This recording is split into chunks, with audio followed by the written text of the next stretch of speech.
What if I sail overseas as Malin Kunda's beloved mother?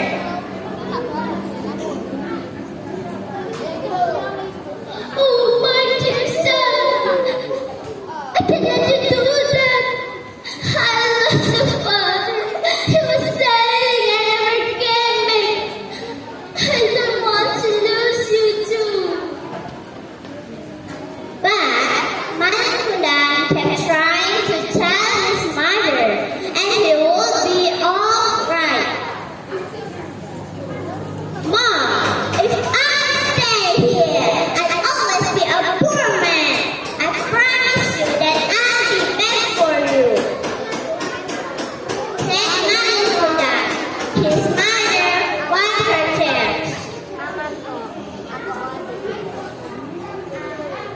Oh, my dear son, if you wanted to go, I can't stop you, my son.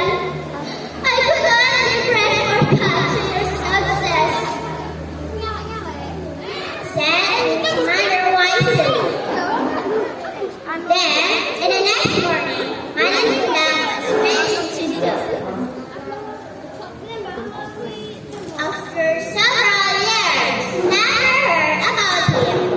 Malin's mother was surprised by the arrival ship of a rich merchant in the shipyard. She saw a rich man stepping down the ladder, a long, beautiful woman. Then the man turned out to be her son, Malin Kunda. With a shout, she came running to hug her son.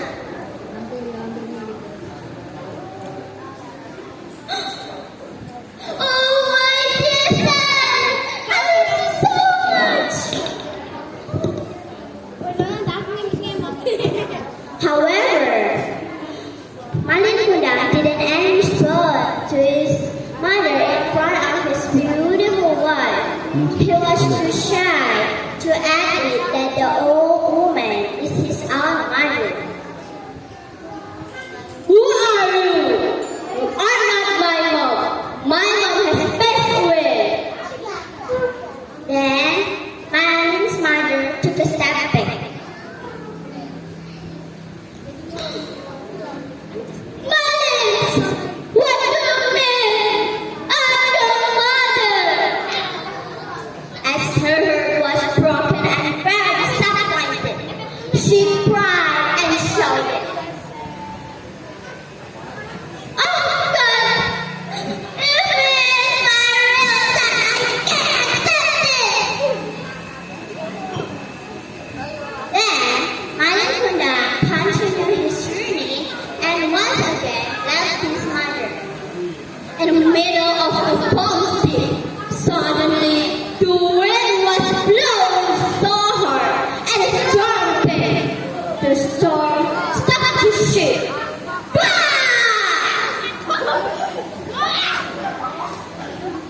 Oh no! No! Mom! God! Forgive me! Then